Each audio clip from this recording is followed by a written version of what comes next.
रामपुर नामक गांव था जहां हफ्ते में एक बाजार लगता था जिसमें कई तरह की अनोखी चीजें मिलती थी। कविता भी उसी बाजार में आई हुई थी और वह एक आईने की दुकान पर आकर रुक जाती है। वाह, कितना खूबसूरत आईना है। थोड़ा टूटा हुआ है तो क्या हुआ, इसे मैं ले जाऊंगी और अपने कमरे में सजाऊंगी। अरे बेटी, कोई दूसरा आईना ले लो, यह किसी को बेचा नहीं गया। जितनी बार भी बेचता हूँ यह आईना वापस आ जाता है। आगे तुम्हारी मर्जी।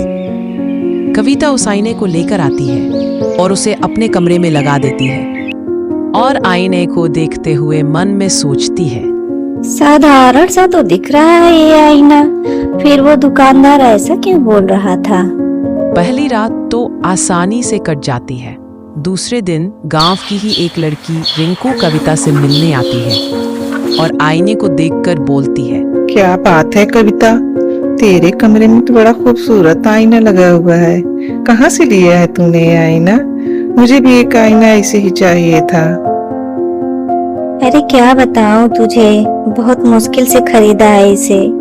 दुकानदार तो बेचने के लिए तैयार ही नहीं हो रहा था। बड़ी विचित्र विचित्र बातें इस आईने के बारे में कह रहा था।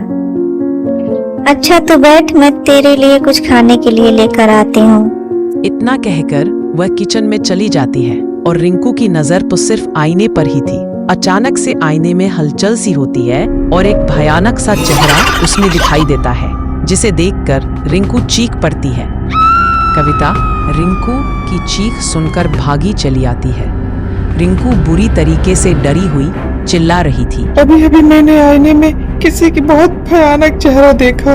कोई है रिंग? कविता, उस शीशे में कोई है, इसे निकाल कर फेंक दे इसे। इसमें कोई था, मैं झूठ नहीं कह रही हूँ। रिंकू लगातार एक ही बात कहे जा रही थी। कविता के समझ में कुछ नहीं आ रहा था कि वह क्या करे। रिंकू तो अपने घर चली जाती है, लेकिन उसकी बातें कविता को अंदर ही अंदर डरा कर रख देती। रात 12 बज रहे थे। कविता गहरी नींद में सोई हुई होती है, तभी अचानक आईने में हलचल शुरू होता है। एक डरावनी शक्ल वाली खूंखार चुड़ैल आईने में दिखती है, जो आईने से बाहर निकलकर कविता के आसपास घूमती है, जिसकी आहट से कविता की आंख खुल जाती है। वो अपने सामने खूंखार चुड़ैल को देखकर कांप उठती है। कविता, तूने ये आईना क्यों छुआ? तुझे पता भी है मेरी मौत इसी आईने के सामने हुई थी।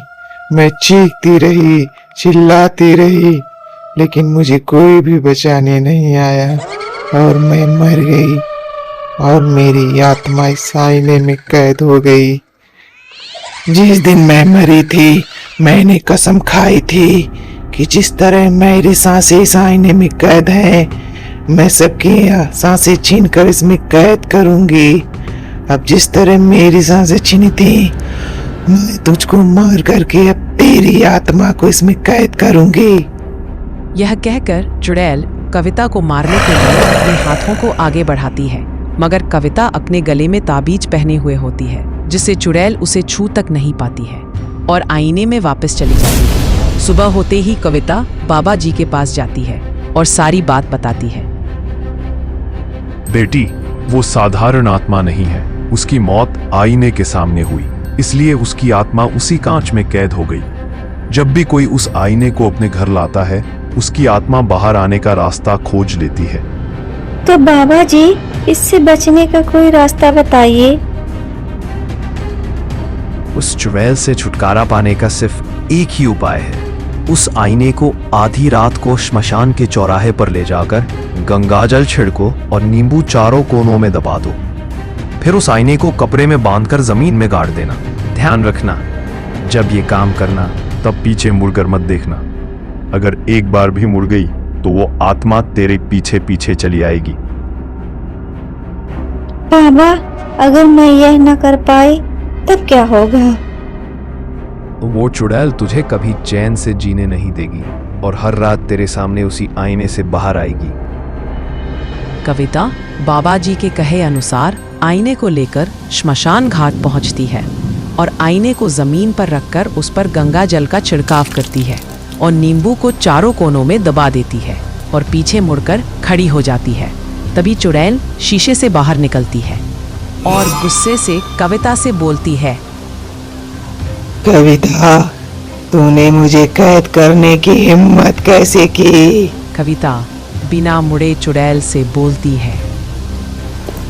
तेरी यही जगह है, तू शीशे में रह सकती है या जमीन के नीचे, तेरी जगह इंसानों के बीच नहीं है। कविता, अगर तुझे बचना है तो पीछे मुड़ जा, मैं तुझे जिंदा छोड़ दूंगी। कविता चुड़ैल के बहकावे में आने ही वाली थी कि उसे बाबा जी की कही बात याद आ जाती है। कविता गंगाजल की पूरी बोतल आईने पर उड़ेल देती, जिससे चुड़ैल चीखने लगती है। आईना जलने लगता है, जैसे कांच पिघल रहा हो। चुड़ैल धीरे धीरे उसी आईने में खिंचती चली जाती है। कविता जल्दी से कपड़े में लपेटकर उसे जमीन में गाड़ देती है और नींबू के चारों कोनों पर तिलक कर देती है। एकदम सन्नाटा। फिर अचानक हवा रुक जाती है, चारों तरफ शांति। और इस तरह बाबा जी के बताए उपाय से कविता उस भूतिया आईने की चुड़ैल से हमेशा के लिए छुटकारा पा लेती है। लेकिन कहते हैं, अगर कभी किसी ने उस गाड़े हुए आईने को बाहर निकाला तो चुड़ैल फिर से आजाद हो जाएगी।